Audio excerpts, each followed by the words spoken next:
Hello friends, good evening. आज हम पढ़ने वाले हैं कक्षा 10 के अध्याय नंबर 4 द्विघात समीकरण। इसी को कहते हैं क्वाड्रेटिक इक्वेशन। तो इस अध्याय में हम देखेंगे द्विघात समीकरण क्या है। सबसे पहले तो जानेंगे कि द्विघात समीकरण है क्या। तो देखिए, द्विघात समीकरण में एक्स चर में कोई समीकरण जिसका अधिकतम घात 2 हो। तो एक्स चर यानी केवल एक चर का यहाँ पर बात किया गया है कि मान लीजिए एक्स हो, वाई हो या फिर जेड हो, कोई एक ही चर होना चाहिए, यानी दो नहीं होना चाहिए। और जिसका अधिकतम घात कितना होना चाहिए, 2 होना चाहिए। और वह A X square plus B X plus C के रूप का हो, जहाँ ए बी सी वास्तविक संख्या हो तथा ए 0 के बराबर नहीं हो। तो द्विघात समीकरण के मानक रूप को समझते हैं कि क्या है यह। तो यह जो आपको दिख रहा है, यही हो गया इसका मानक रूप, है ना। तो यहाँ पर हम लिखेंगे A X square plus B x और प्लस सी इक्वल टू 0। यही हो गया इसका मानक रूप। ठीक है। तो देखिए, जहाँ पर ए जो है ना 0 के बराबर नहीं हो सकता है, बाद बाकी जो संख्या है यह 0 के बराबर हो जाएगा तो कोई दिक्कत नहीं। जैसे कि मान लीजिए यहाँ पर कोई संख्या, मान लीजिए कोई मानक रूप ले लेते हैं द्विघात समीकरण का, जैसे 2x square plus 4x plus 2 equal to 0। अब यहाँ पर हम क्यों बोले हैं कि a 0 के बराबर नहीं हो सकता है। तो ये टर्म तो मेरा a हो गया, और यह टर्म मेरा b हो गया, और यह टर्म मेरा c हो गया, है ना। तो यह a किसके बराबर नहीं होना चाहिए, 0 के बराबर। आइए देख लेते हैं। अगर इसको 0 कर देते हैं तो मान लीजिए 2 नहीं हो, यहाँ पर क्या आ जाए, 0 आ जाए। उसके बाद एक्स स्क्वायर प्लस 4x और प्लस 2 हो जाए। तो यहाँ पर यह 0 इसके साथ मल्टीप्लाई होकर इस पूरे टर्म को क्या कर देगा, 0। और यहाँ पर बचेगा 4x प्लस 2, और फिर इसको फाइनल हम लिखेंगे 4x प्लस 2 इक्वल टू 0, है ना।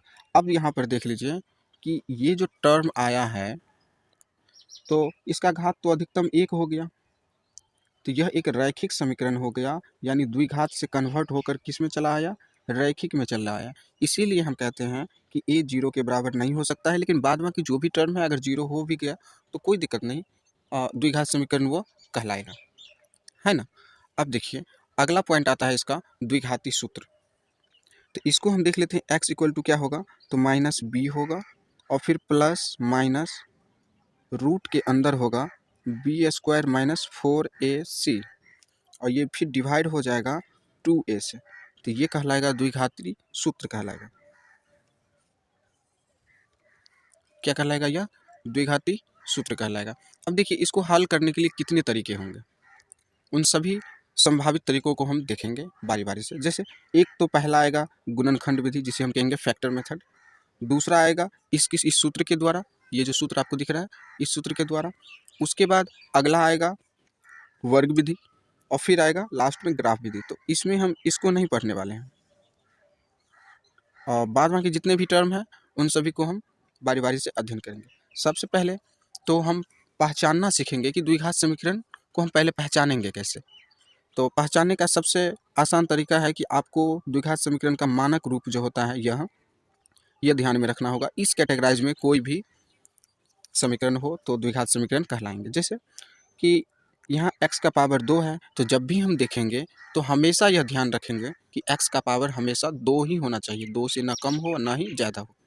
उसके बाद ये b वाली टर्म है और x है, तो यहाँ पर भी सेम चर होना चाहिए। अगर यहाँ पर x है तो यहाँ पर भी क्या होना चाहिए, x ही होना चाहिए, यहाँ पर y नहीं होना चाहिए या फिर z नहीं होना चाहिए। उसके बाद एक कांस्टेंट टर्म आता है, अगर ये हो तो भी बढ़िया, नहीं हो तो भी बढ़िया, कोई दिक्कत नहीं। लेकिन मोटा तौर पर हम क्या जाने कि एक ही चर में होना चाहिए। x है तो केवल x ही होना चाहिए, पावर 2 होना चाहिए, 1 नहीं होना चाहिए, और 2 होना चाहिए किंतु 3 नहीं होना चाहिए। उसके बाद ये टर्म और ये टर्म 0 के बराबर हो भी जाए तो भी कोई दिक्कत नहीं, तब पर भी यह द्विघात समीकरण कहलाएंगे। तो चलिए 4.1 के फर्स्ट क्वेश्चन को हम करके देखते हैं। प्रश्नावली 4.1 में ये दो प्रश्न हैं, देखते हैं ये दोनों प्रश्न द्विघात समीकरण है या नहीं है। ठीक है। देखिए, इस फर्स्ट क्वेश्चन पर गौर कीजिए। x प्लस 1 का whole square equal to 2 into x minus 3 दिया गया है।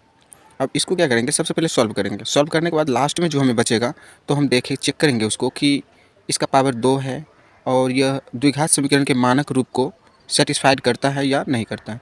उसके बिना पर हम इसे कहेंगे कि यह द्विघात समीकरण है या नहीं है। तो चलिए, यहाँ पर x प्लस 1 है, है ना। तो x+1 का होल स्क्वायर पहले हम इसको करेंगे, उसके बाद निकालेंगे। देखिए यहाँ पर एक फॉर्मूला लिखते हैं a+b का होल स्क्वायर। तो ये हो जाएगा मेरा a स्क्वायर और ये हो जाएगा b स्क्वायर और फिर हो जाएगा 2ab। तो ये हो गया इसका फॉर्मूला। तो अब इसको इसी पर फिट करेंगे। देखिए a की जगह पर x है और b की जगह पर 1 है, तो पहले x का स्क्वायर कर देते हैं, जैसे यहाँ पर a का स्क्वायर है। फिर यहाँ पर क्या करेंगे, 1 का स्क्वायर कर देंगे, जैसे यहाँ पर b का किया गया है। और फिर क्या करेंगे हम 2, तो 2 तो देखिए फॉर्मूला में ऑलरेडी इनबिल्ट है, तो ये 2 लिख देंगे। उसके बाद ये देखिए a और b इस दोनों के बीच में गुना है, तो हम यहाँ पर क्या करेंगे, गुना दे दिए। और a की जगह x है तो x लिखिए और b की जगह 1 है तो 1 लिखिए, है ना। चलिए अब फिर आगे देखते हैं। इसको आप इसके अंदर देखिए, ब्रैकेट के अंदर जो भी टर्म रहेंगे और बाहर में इंटू पे जितने भी टर्म्स रहेंगे उन सभी को आप गुना कर दीजिए। तो 2 को x से गुना करेंगे तो कितना आएगा 2x, और फिर 2 को 3 से कीजिएगा तो कितना आएगा 6, और यहाँ पर प्लस है और यहाँ पर माइनस है तो क्या आएंगे, माइनस आएंगे, है ना। और फिर आगे देखिए, ये x स्क्वायर है तो x स्क्वायर ही हो जाएंगे। 1 का पावर 2 करेंगे तो 1 ही होगा। यहाँ पर देख लीजिए आप, 1 का पावर 2 यानी 1 गुने 1। अब 1 को 1 टाइम गुना करेंगे तो कितना आएगा, 1 ही आएंगे, है ना। तो यहाँ पर 1 लिख दिए। अब देखिए 2 को 1 से गुना कीजिए, पहले नंबर को कर लीजिए गुना, तो 2 को 1 से गुना करेंगे तो कितना आएंगे, 2 आएंगे। और फिर ये x इसमें सटा के लिख दीजिए। और फिर यहाँ पर क्या कीजिए, 2x माइनस 6। अब आप क्या कीजिए, इसको इधर लेके आइए दोनों टर्म को। तो यहाँ पर इसको 2x लिखिए और इसको इधर लेके आइएगा तो माइनस में हो जाएंगे 2x। फिर 1 है तो 1 लिख दीजिए, और ये माइनस है तो इधर लेके आइए तो प्लस में 6 हो जाएंगे। और इधर कुछ नहीं बचा तो क्या बचा, 0 बच गया, है ना। चलिए अब आगे देखते हैं कि देखिए यह प्लस में है और माइनस में और सेम संख्या है, तो इसे आप क्या कीजिए, माइनस कीजिए। जैसे कि मान लीजिए मेरे पास 2 रुपया है और 2 रुपया कर्ज है, तो मिल के कितना हो जाएगा, 0, कैंसिल कर जाएंगे दोनों। तो x स्क्वायर और 6 और 1 कितना हो जाएंगे, 7 इक्वल टू 0। अब हमें बताना है कि यह द्विघात समीकरण है या नहीं है। तो पहले तो हम देखेंगे ये मानक रूप को सेटिस्फाइड कर रहा है कि या नहीं कर रहा है। देखिए मानक रूप क्या कहता है, a x square plus B x और प्लस में c इक्वल टू 0। देखिए a वाला टर्म तो यहाँ पर एक की जगह कितना है, 1 है, और x स्क्वायर बिल्कुल सही है। फिर लास्ट में c है कांस्टेंट टर्म, वह भी है, लेकिन यह बीच वाला टर्म नहीं है। तो कोई बात नहीं, बीच वाला टर्म नहीं है, हम आपको पहले ही बताए थे कि यह 0 नहीं होना चाहिए। बाद में कि ये दोनों में से कोई अगर 0 हो भी जाए तो कोई दिक्कत नहीं। तो यह मानक रूप को क्या कर रहा है, सेटिस्फाइड कर रहा है। कैसे, तो एक बार देख लेते हैं। तो यहाँ पर a x स्क्वायर हो जाएगा, फिर प्लस, अब देखिए b यहाँ पर नहीं है, इसका मतलब b 0 हुआ होगा, है ना। तो 0 इंटू एक्स हो जाएगा, और उसके बाद आप प्लस 7 रखिए। तो देखिए यह इसके रूप का तो सेटिस्फाइड करने लगा। तो हम इसे क्या कहेंगे, यह एक द्विघात समीकरण है या नहीं है, हाँ है। हम इसे कहेंगे यह द्विघात समीकरण है। क्या लिखेंगे, हाँ यह द्विघात समीकरण है। तो इस तरह से मेरा एक क्वेश्चन कंप्लीट हो गया। अब दूसरी बार देखेंगे हम इस क्वेश्चन को चलिए अब इस प्रश्न को देखते हैं कि यह प्रश्न कैसे बनेगा। तो देखिए यहाँ पर x माइनस 2 है और यहाँ पर x प्लस 2 है। तो देखिए इसका भी एक फॉर्मूला होता है जो a प्लस बी और इनटू में होगा a माइनस बी, है ना। तो इसको हम लिखेंगे a square minus B square. तो इस क्वेश्चन को भी इसी पर हम क्या कर देंगे, ब्रेक कर देंगे। तो देखिए यहाँ a की जगह x है और b की जगह माइनस 2 है ना। तो आप x का स्क्वायर कीजिए माइनस 2 का स्क्वायर कीजिए। फिर सेम कंडीशन यहाँ भी है, आप यहाँ भी क्या कीजिए, x का स्क्वायर कीजिए, फिर माइनस 1 का स्क्वायर कीजिए। चलिए x का स्क्वायर कीजिएगा तो कितना हो जाएगा, x स्क्वायर, और 2 का स्क्वायर कीजिएगा तो कितना, 4 होगा। फिर x का स्क्वायर कीजिएगा तो x स्क्वायर होगा, और 1 का स्क्वायर कीजिएगा तो फिर 1 होगा। और फिर आप इस दोनों टर्म को इधर लेके आइए, एक्स स्क्वायर माइनस 4, फिर इसको लेके आइए इधर तो माइनस एक्स स्क्वायर, और ये माइनस है तो इधर प्लस हो जाएंगे, और यहाँ पर कुछ नहीं बचा तो 0 बच गया।